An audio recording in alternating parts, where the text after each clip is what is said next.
자, 그 다음에 이제 가정폭력 범죄 처벌 등에 관한 특례법입니다. 우리가 앞에서 그 아동학대 범죄를 한번 1차적으로 했었어요. 그것과 거의 유사한 것인데, 워낙 이제 이것들이 출제가 잘 되니까 조금 설명을 드리면, 가정폭력은 뭐 신체적으로 때리는 것만 말하는 게 아니에요. 신체, 정신, 재산상 피해를 수반하는 행위가 가정폭력이에요. 그러면 이제 가정폭력의 구성원들 워낙 출제가 잘 되죠. 자, 여기에서 핵심. 법률론이든 사실혼 관계든 다 포함. 그 다음에 였던 자도 가능합니다. 현재 배우자뿐만 아니라 였던 사람도. 그 다음에 직계, 존비속, 사실관계, 양치자관계 다 포함입니다. 있었거나 있었던 사람, 지금 있거나 있었던 사람. 그 다음에 정모소자 다 포함입니다. 있거나 여기도 있었던 자. 동거하는 친족이지 동거하였던 요거는 없어요. 요거 조심하시고. 자, 그러면 이거 어떻게 다 외웁니까? 요거 방식은 요러면은 막 문제 푸는데 지장 없을 겁니다. 가정 구성원은 아직 가정폭력은 뭐라고 해서 신체, 정신, 재산이라고 그랬잖아요. 죄물 손괴, 재산적인 것들 딱 하나 있어요. 그럼 여기에 지금 사기 있잖아요. 사기 절도 안 들어가요. 정신적인 거 협박, 명예훼손, 모욕, 강요, 공갈 전부 다 정신적인 괴로움을 주잖아요. 근데 신체적인 거 상해, 폭행, 유기, 학대, 아동혹사 포함해 체포감금. 자, 여기에 요거 구별을 하셔야 돼. 주거 신체 수색인데 주거 침입은 들어가느냐? 안 들어간다. 약취, 유인, 살인, 사기, 절도, 주거 침입 거의 여기에서 답이 오답이 나올 거예요.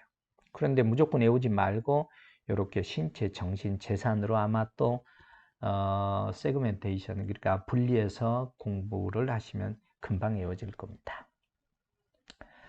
고소의 특례입니다. 피해자 법정 대리인은 가정폭력 행위자를 고소할 수 있고 피해자나 법정 대리인이 원래는 형소법 224조에는 자기 또는 배우자의 직계손속 고소 못하잖아요. 여기는 지금 예외적으로 가능합니다. 만약에 고소권자가 없어요.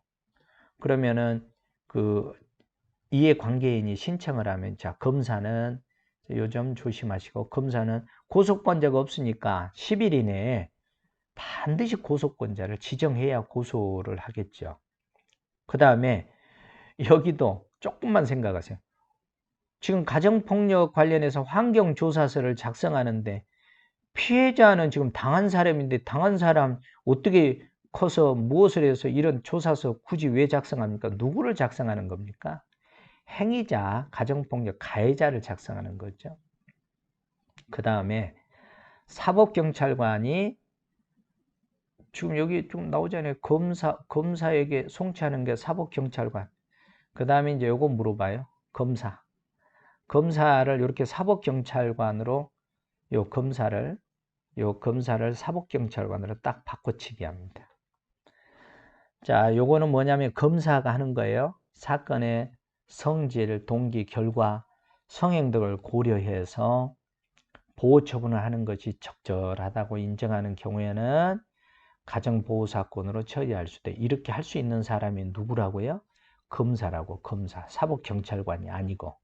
물론 이럴 때 검사는 마음대로 하는 게 아니라 반드시 피해자의 의사를 존중할 수 있답니까? 하여야 한답니까? 반드시 존중해 줘야 되죠. 이해되셨습니까? 이렇게 구별을 하셔야 됩니다. 뭐 이상 문제될 건 없을 겁니다. 아동학대 범죄같이 가정폭력 범죄도 크게 절차를 넣어놨습니다. 자, 가정폭력이 발생했어요. 상상하세요.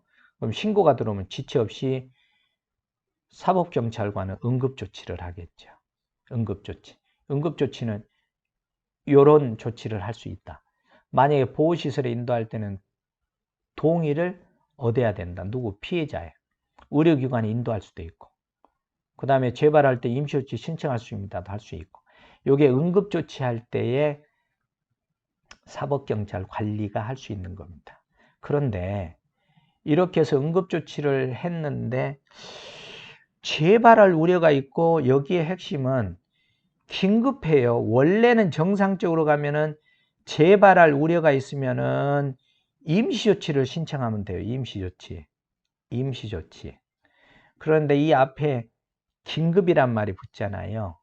요 긴급은 임시조치는 판사가 하는 거예요. 그런데 이 긴급이란 말이 붙으면은 사법경찰관이 긴급 임시조치를 하는 거예요. 왜? 재발 우려가 있는 건 공통점이에요. 재발 우려가 있으면 임시조치를 하는데 긴급할 때, 그러니까 임시조치 할 시간이 없을 때는 긴급 임시조치를 하는 겁니다. 그러면 긴급 임시조치를 하면은 의무적으로 검사에게 신청을 해야 되겠죠. 그럼 검사는 자, 여기입니다. 긴급 임시조치를 할 때는 48시간 이내에 청구를 해야 됩니다. 여러분들 아동학대 관련해서는 48시간, 72시간 기억나시나요? 네. 그러면 법원이 임시조치를 합니다. 그럼 법원의 임시조치는 이런 것을 하는 겁니다. 격리나 100m 이내 접근금지, 전기통신 이용금지. 자, 요것은 이러한 것을 위반했을 때에 이런 조치를 하는 겁니다. 1, 2, 3을 위반했을 재발할 때, 우려할 때 이제 이런 걸 하는 겁니다.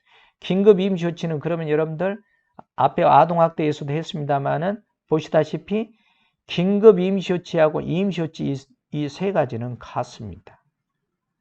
근데 여기 긴급 임시조치는 사법경찰관이 하는 거고 여기는 법원의 판사가 하는 겁니다. 자, 그럼 이걸 구체화를 해보면은 그러니까 이 가정폭력에서 이제 이 내용이 나올 때는 응급조치냐, 긴급 임시조치냐, 임시조치냐, 요거 개념만 알아두시면 틀릴 게 없어요.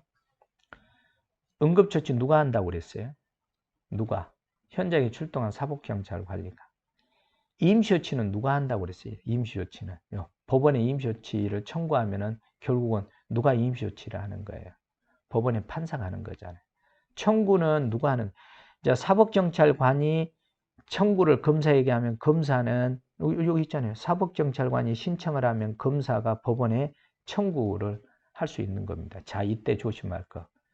청구를 할 수 있는 겁니다. 그런데 긴급 임시조치에는 청구를 해야 되겠죠. 보세요. 사법경찰관이 응급조치에도 불구하고 재발을 우려가 있고 그 다음에 반드시 뭐가 있어야 돼요. 긴급을 요하는 요럴 때는 그러니까 지금 임시조치를 받을 시간이 없어요. 그래서 사법경찰관 직권으로 또는 피해자나 법정대리인의 신청에 의해서 1호부터 3호 아까 세 가지가 있었죠. 방실로부터 뭐 격리라든가 100m 내 접근금지라든가 정신통신 이용을 못하게 한다든가 이런 조치를 할 수 있다. 긴급 임시조치하면은 임시조치 결정서 작성하고 여러 가지 뭐 사실 필요한 사유들을 반드시 기재해야 됩니다. 왜 했다라는 거. 만약에 정당한 사유가 없으면은 긴급 임시조치, 임시조치를 이거 보세요. 이제 이게 나오잖아요. 정당한 이유 없이 긴급 임시 조치. 자, 검사가 임시 조치를 청구하지 아니하거나 법원이 결정을 하지 않을 때는 당연히 요거는 결정 안 됐으니까 제외되겠죠. 근데 이런 경우가 아니면은 이행하지 않을 때는 자, 긴급 임시 조치를 이행하지 않을 때는 300만 원 이하의 자, 여기 벌금도 조심하셔야 돼요. 과태료입니다. 부과할 수 있습니다. 부과할 수 있어요. 그 다음에 사법경찰관이 임시조치를 할 때는 지체 없이 임시조치를 신청하고 신청을 받은 검사는 법원에 자, 요거 청구하여야 한답니다. 긴급 임시조치를 했으니까 이미 이제 임시조치로 가야 되잖아요. 그 다음에 임시조치 청구는 긴급 임시조치를 한 때로부터 몇 시간이네? 48시간이네. 위에서 한번 종합 정리를 했죠? 자, 사법경찰관은 이제 요게 나오잖아요. 긴급 임시조치는 신청을 하여야 하나 의무죠. 응급조치는 뭐 임시조치 뭐 할 수도 있고 안 할 수도 있고 그러잖아요. 신청할 의무는 없습니다. 그래서 응급조치를 할 때는 임시조치를 신청할 수도 있고 안 할 수도 있다. 요 정도면 뭐 문제 풀릴 겁니다.